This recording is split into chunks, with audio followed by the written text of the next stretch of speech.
नमस्कार। तो अभी आपने पीछे लाइव देखा कि पिछले लाइव में हमने आपको दिखाया कि जो एक्सीडेंट, जो एक इलेक्ट्रिक एक्सीडेंट जो हमारे मरमत एरिया में हुआ है, तो उनके जो परिजन थे, जो उनके रिलेटिव्स थे, उन्होंने हमारे साथ बातचीत की और बहुत सारे इल्ज़ाम जो है डिपार्टमेंट्स के ऊपर लगाए हैं, चाहे वो मेडिकल डिपार्टमेंट हो या पीडीडी डिपार्टमेंट हो। दोनों डिपार्टमेंट के ऊपर जो है इल्ज़ाम लगे हैं। अभी हमारे साथ में मोहम्मद यूसुफ सरपंच मंगोता के हैं, तो इनसे बातचीत करेंगे कि आखिरकार ये इंसिडेंट कैसे हुआ और जो इल्ज़ाम लगे हैं वो कितने सही हैं, जो रिलेटिव्स ने इल्ज़ाम लगाए हैं, जो परिजन्स ने इल्ज़ाम लगाए हैं, वो कितने सही हैं। सर, आपका स्वागत है पहले। Thank you sir.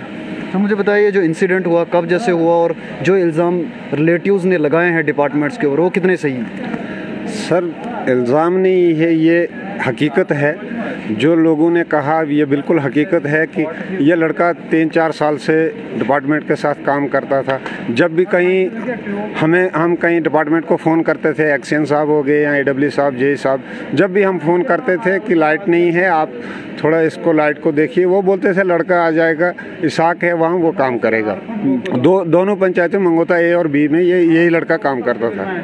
तो आज भी इसको, ये घर में काम कर रहा था, इसको फ़ोन किया उन्होंने कि आप जाइए, वहाँ तार गिरी हुई थी। तो जो ही तार वहाँ जोड़ी उसने, तो उस वक्त शट डाउन था।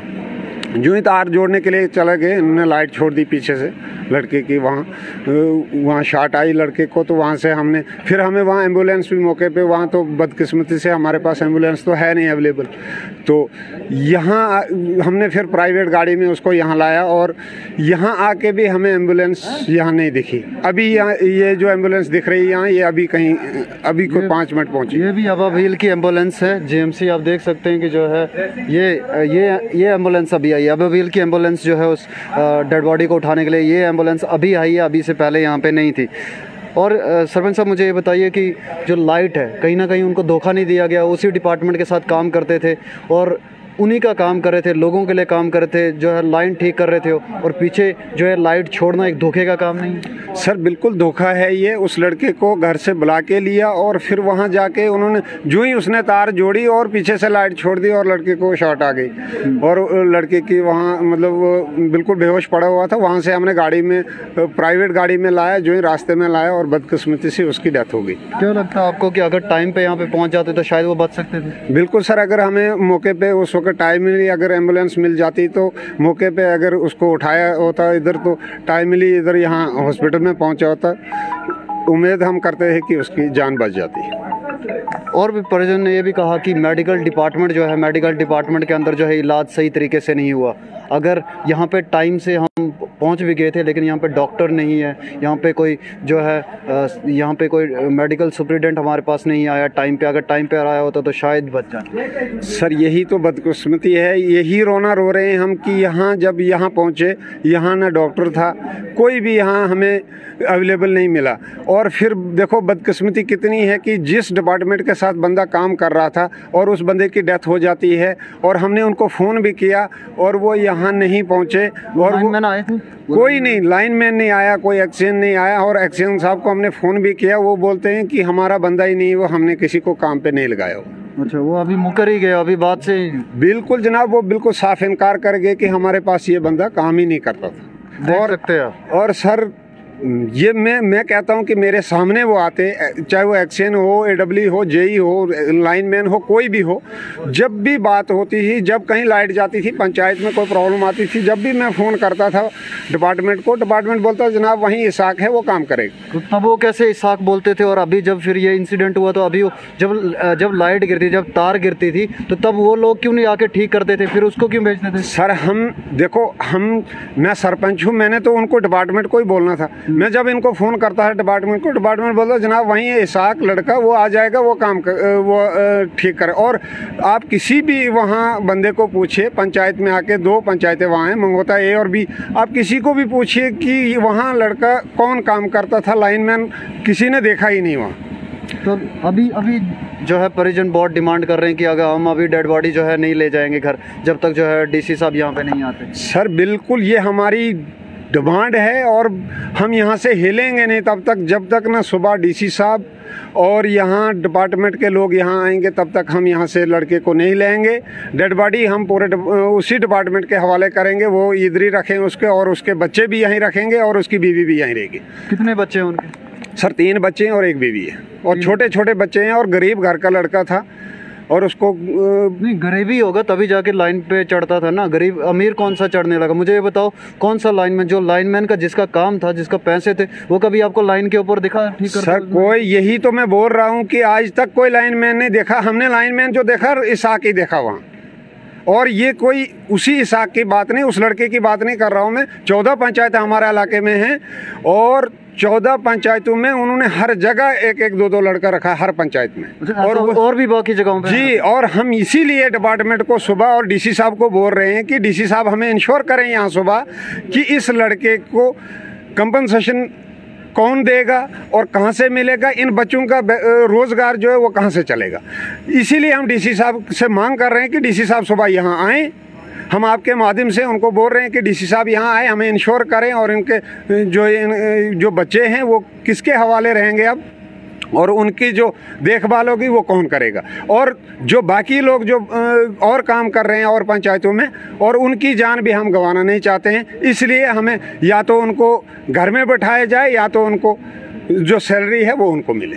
तो देख सकते हैं कि आप ये जो गवर्नमेंट जो लोग हैं, एक माफिया बनाया हुआ है गवर्नमेंट लोगों ने। जो एम्प्लॉयड लोग हैं, जो गवर्नमेंट एम्प्लॉयड हैं, उन्होंने एक माफिया बनाया होता है कि एक टीचर होता है, वो जम्मू में बैठा होता है, डोडा में बैठा होता है, और अपनी जगह पे किसी लड़के को जो मजबूर है बेचारा, जिसको पैसे की ज़रूरत है, उसको काम करना पड़ता है, वो वाला वो जाके पढ़ा रहा होता है, वो जाके लाइनमैन का काम कर रहा होता है, और असल में जिसको पैसा मिल रहा है लाइनमैन के लिए, वो घर में बैठा रहता है। अभी आप देख सकते हैं कि इतना बड़ा इंसिडेंट जो है, एक मृत्यु हो जाती है, वो लाइनमैन यहाँ तक नहीं पहुँचता, जो हमेशा कॉल करके कहता था कि इसाक वहाँ पे जाके जो है वो लाइट ठीक कर दे, वहाँ पे जाके वो जो है पोल, वहाँ पे जाके वो लाइन टूट गई, वो जाके वो ठीक कर ले।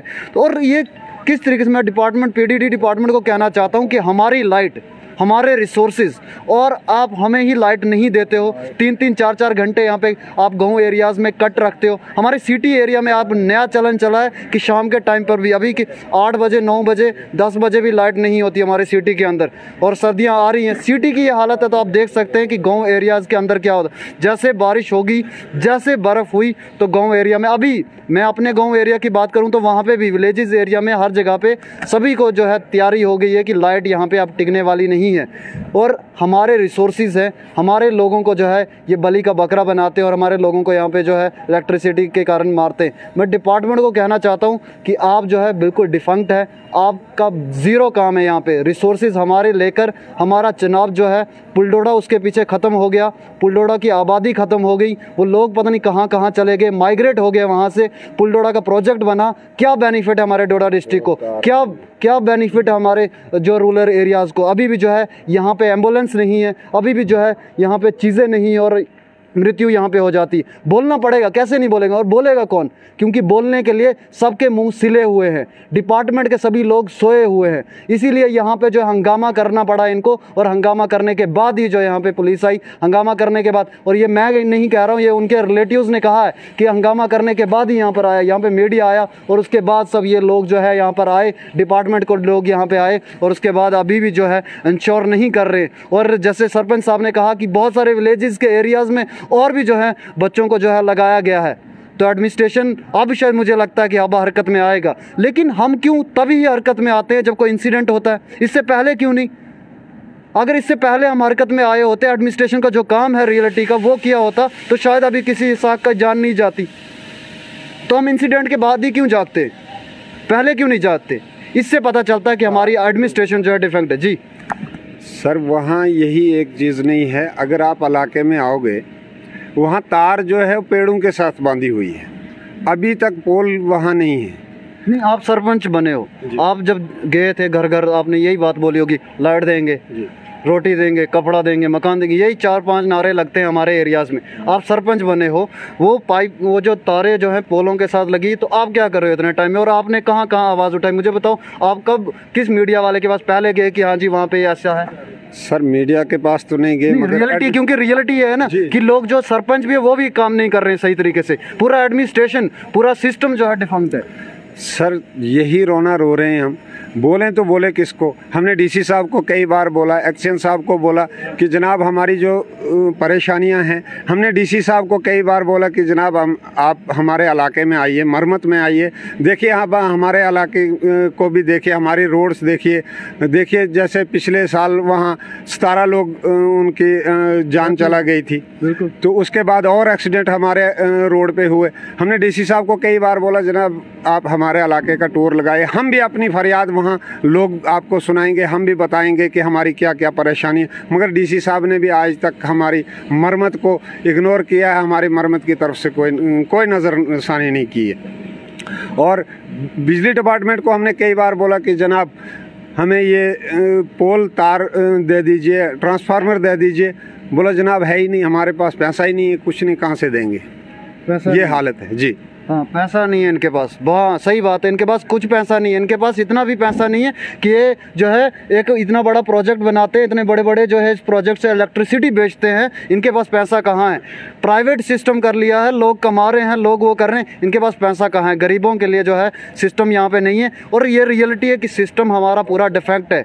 और जी और कुछ बताना चाहेंगे सर? और उसमें मैंने जो कैपेसिटी बजट हमारे पास आया था, मैंने उसमें को 10 लाख रुपया रखा था तार और पोल के लिए, अभी तक 6-7 महीने हो गए, अभी तक उसका कोई अता पता नहीं वो कहाँ गया। इन्होंने अभी एस्टीमेट नहीं बनाए, कोई टेंडर नहीं किए, कुछ नहीं। हमें को बोलते हैं हाँ जी टेंडर हुआ, ठेकेदार को पूछते हैं जनाब अभी मुझे अलाटमेंट नहीं मिली है। हमारा पैसा दिया हुआ पंचायत का वो भी हमें नहीं दिया। मैंने तार और पोल रखे थे उसमें कैपेसिटी बजट में कि चलो कहीं 10 पोल आ जाएंगे, चलो एक साइड तो एक वार्ड तो कंप्लीट कर लेंगे, मगर अभी तक उसका भी कोई पता नहीं है। अभी मुझे बताए, क्योंकि बर्फ़ भी पड़नी है अभी विलेज एरिया में, अभी सारे गांव एरिया या पूरे डोडा में बर्फ़ पड़ती, पूरे एरियाज़ में हमारे बर्फ़ पड़ जाएगी, तो अभी वो जो तारें जो हैं वो कैसे काम करोगे, और कितने टाइम जो है लाइट नहीं रहती है आपके एरिया में मरम्मत के बाद? सर 24 घंटे में कोई 2 घंटे लाइट रहती है, और बर्फ़ जब गिरती है फिर लाइट होती ही नहीं हमें, वो तो परेशानी। और लाइट जब भी कहीं अगर परेशानी, और मुझे इसी बात का दुख है आज उस लड़के का जिसने जान गंवाई है, वो बर्फ़ में उसने काम किया लड़के ने, और जब भी बर्फ़ गिरती थी उस लड़के को काम पे लगाया जाता। और आज मुझे इसी बात का रो रहा हूँ मैं कि आज वो लोग कहते हैं कि जनाब ये हमारा बंदा ही नहीं था, हमारे साथ कोई काम नहीं करता था। और यही मुझे काफ़ी परेशानी और बड़ा अफसोस है मुझे इस चीज़ का कि क्या ये हालत है, और उसको उन्होंने काम पे लगाया और आज बोलते हैं जनाब हमारा ये बंदा ही नहीं था। और जब भी हम फ़ोन करते थे सरपंच की जनाब हमें लाइट नहीं है, और उन्होंने उसको कई बार हमें बोला जनाब लड़का वहीं इसाक वो काम करेगा, और आज वो बोलते हैं कि वो हमारे पास काम ही नहीं करता। और यहाँ तक कि वो यहाँ हमारे पास नहीं पहुँचे। अभी काफ़ी लोग यहाँ आए, पूरा डोडा यहाँ आ गया, मगर अफसोस है कि पीडीडी का चोर, फिर इसका मतलब वही है, बिल्कुल चोर हैं जनाब। उन्होंने एक तो लड़के को काम पे लगा दिया और पोल पे चढ़ा दिया और पीछे से लाइट छोड़ दी और उसकी डेथ हो गई लड़के की। तो कहीं ना कहीं मर्डर है, एक किस्म का मर्डर है, और ये गलती से नहीं, ये जानबूझ के हुआ, क्योंकि उस टाइम पे लाइट नहीं थी। बिल्कुल ये बिल्कुल जनाब पीडीडी की उन्होंने मर्डर किया है, और उस लड़के को जो है उसकी जान जो है उन्होंने ली है। तो आप देख सकते हैं कि साफ साफ यहाँ पे जो बहुत सारे लोग जो है यहाँ पे आए, बहुत सारे लोग यहाँ पे पहुँचे हैं, लेकिन जो पीडीडी डिपार्टमेंट से थे, जो लाइनमैन वहाँ के थे, वो यहाँ पे नहीं पहुँचे। क्यों फॉल्ट जो वहाँ पे आया है वो पीडीडी डिपार्टमेंट की वजह से, लाइनमैन की, और रिस्पॉन्सिबिलिटी बनती है लाइनमैन की। सबसे पहले लाइनमैन को यहाँ पे पहुँचना चाहिए था, क्योंकि इलेक्ट्रिक इंसिडेंट हुआ था, लेकिन लाइनमैन छुपे हुए हैं, लाइनमैन यहाँ पे नहीं आए, तो इसका साफ साफ मतलब बनता है कि गलती उनकी है। उन्होंने वहाँ पे आगे वो काम करने के लिए रखा होगा, ठीक है। लोग तो कह रहे हैं कि डेली वेजर है, उनके रिलेटिव्स तो कह रहे हैं कि डेली वेजर है, लेकिन असल में असलियत क्या है वो भी अब सामने आएगी, क्योंकि जैसे इन्होंने कहा कि वो तो हमारे लिए तो इसाक ही जो है लाइनमैन था। तो ये सब रियलिटी हमारी, और सिस्टम हमारा पूरा डिफंक्ट है, और यहाँ पे सबके मुंह सीले रहते हैं, और जो बोलने की कोशिश करता है उसको भी दबाने की या उसको साइडलाइन करने की कोशिश करता है। द लोकल रिपोर्ट को फ़र्क नहीं पड़ता, द लोकल रिपोर्ट सच बोलता है, सच दिखाता है, और उनको क्षमता होनी चाहिए और काम करें। हम तब तक दिखाते रहेंगे, हम तब तक बोलते रहेंगे। और बने रहे द लोकल रिपोर्ट के साथ। सुरिंदर परिहार को दीजिए इजाज़त। नमस्कार।